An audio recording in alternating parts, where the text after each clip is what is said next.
Residents living near Fellwood Park in Savannah say they are fed up after another shooting left bullet holes in an apartment building. One woman says her mother has now survived 2 close calls this year, and she is calling for more security to help protect that neighborhood. WSAV's Isley Herschel joining us now with details about the change that residents are hoping for. Ben, that's right. Katanya Worthen has several family members who live in the building next to Fellwood Park, including her mother. She says she's worried for her safety and tells us this is not the first time her mother's life has been at risk because of a shooting in the area. It doesn't make any sense. Katanya Worthen showing us the bullet holes left in her mom's apartment wall by Saturday night's shooting. It bothers me because something happened to my mom. I'm going to be real pissed about nonsense, foolishness. That's all it is, foolishness. That don't make no sense, man. She says she was there that night, hiding behind her car to avoid the gunfire. Shots just started to ring out, maybe between 50, 75 or so. So I laid in front of my car, in front of my bumper where I was parked at, in the parking lot. And she says this isn't the first incident of violence for the area. February this year, 2026, my mother's car got shot up parked across the street from her house. And they had a whole shootout in broad daylight. 2 bullet holes was over my mama's steering wheel, this big.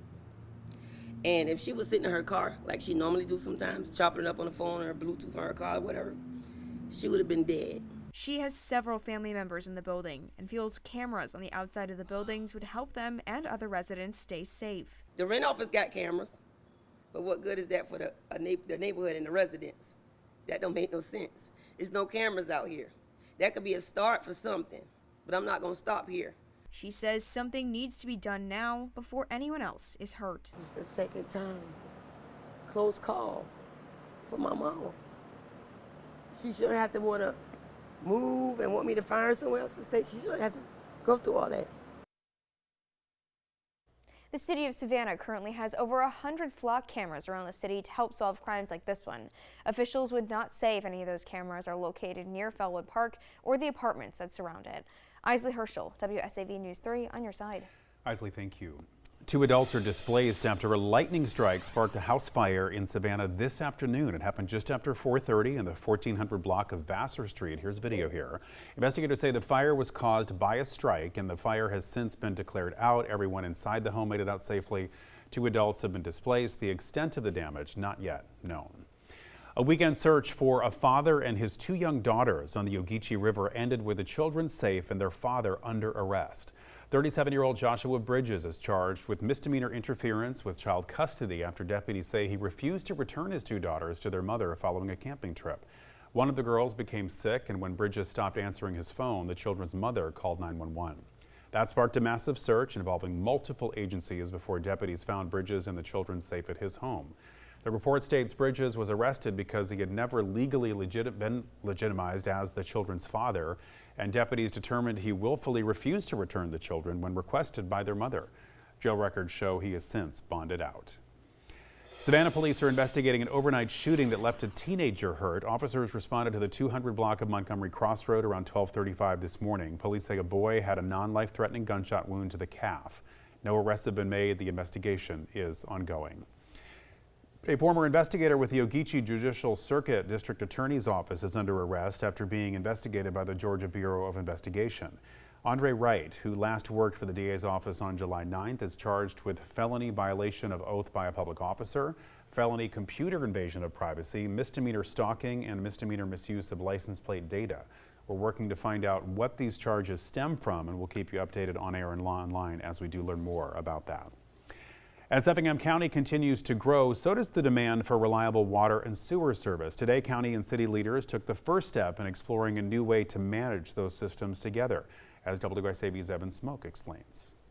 Here in Effingham County today, officials from the city and county governments met today to discuss the possibility of establishing a sewer and water authority. The goal? To better manage their resources. Government officials from Effingham County and the cities of Guyton, Rincon, and Springfield discussed the subject over lunch Monday.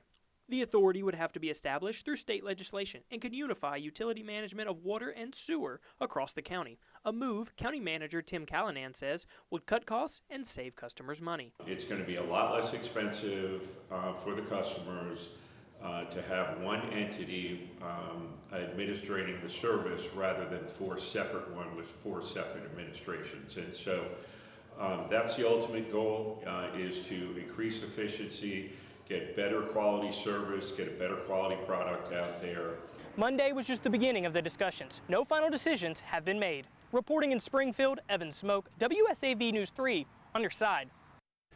Staying in Effingham County, the county's Board of Commissioners announced early Sunday afternoon that a boil water advisory will be in effect until tomorrow night at 9. According to the notice, there is the potential of microbial contamination, which could lead to health issues. So the advisory is due to work on the water main supplying the Effingham County water system along Hodgeville Road at Blue Jay Road, causing a temporary drop in water pressure.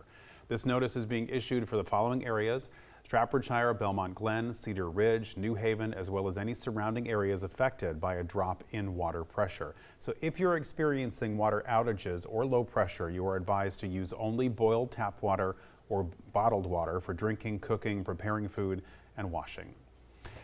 If you drive through school zones in unincorporated Chatham County, don't expect speed cameras to be running when students head back to class next week. The Chatham County Police Department says school zone speed cameras will stay off at the start of the school year while they are relicensed with the Georgia Department of Transportation under a new Georgia law that took effect July 1st. Police say there is no timeline for when the process will be complete. Once the cameras are ready to return, the department says it will give the public at least 2 weeks notice. In the meantime, officers will continue enforcing speed limits in school zones, and Chief Jeff Hadley is urging drivers to slow down, watch for children, and obey the crossing guards. The delay only affects school zone speed cameras in the unincorporated areas of Chatham County, so here is the list for you of school zones that will not have the active cameras running. This is the first time since 2020 that these areas of Chatham County will be without cameras in place as the school year begins. Beaufort County leaders are taking steps to address a growing challenge, a lack of affordable housing for the workforce that keeps the community running. Beaufort Memorial Medical Center is backing a $1.3 million housing project designed to help service industry employees live where they work. WSAV's Danielle Ruddy has more on the plan. Who work here in the Lowcountry, finding an affordable place to live can be a struggle. That's why Beaufort Memorial is throwing its support behind a $1.3 million housing project. If they can't afford to live here, how can they work here? Which is exactly why the apartments are being built. Over the past 3 years, home prices have risen between 14 and 15%. To help out service industry workers, Beaufort Memorial has formed a partnership with Woda Cooper Companies. There now will be 2 workforce housing options: Canal Street Apartments in Beaufort and Livewell Terrace in Bluffton, set to open in the spring of 2027. As part of the Livewell Terrace project, that is somewhat income-based and on a sliding scale because we are using housing tax credits from the state of South Carolina.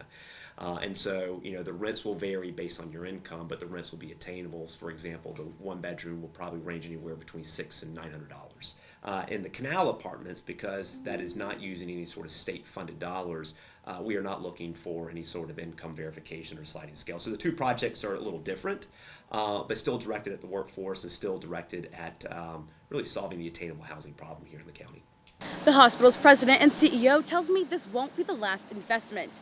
They're currently working on another project in Bluffton, and this will provide childcare in addition to housing. In Beaufort County, I'm Danielle Ruddy, WSAV News 3 on your side. Now, Time Saver Traffic, sponsored by Arrowhead Clinic, the accident doctors, where it pays to get well. Well, this Monday evening, we are still watching some slow-moving traffic at times along Interstate 16 westbound toward I-95. 95 itself, the situation just south of Highway 80 near Pine Barren Road, where there was a crash that has since cleared out. Still taking some extra time to get from downtown Savannah to Pooler, taking 33 minutes at the moment, so just allow yourself some extra time. Extremely hot conditions are in the forecast for the next few afternoons, even with storm chances building in for Wednesday and for the weekend. Well, full details coming up.